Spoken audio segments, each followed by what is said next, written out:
ব্যবহার করা কপালের টিপটার আঠা নষ্ট হলেও মেয়েরা সেটা যত্ন করে রেখে দেয়।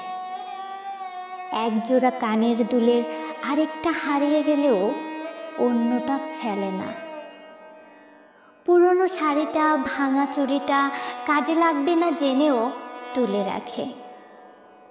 কারণ হলো মায়া। মেয়েরা মায়ার টানে ফেলনা জিনিসও ফেলে না। অসংখ্যবার খারাপ লাগা সত্ত্বেও, কষ্ট যন্ত্রণা পেয়েও মেয়েরা মায়ার টানে একটা ভালোবাসার মানুষ, সম্পর্কটা, সংসারটা টিকিয়ে রাখতে চায়। এই কারণে তাদের মায়াবতী বলা হয়।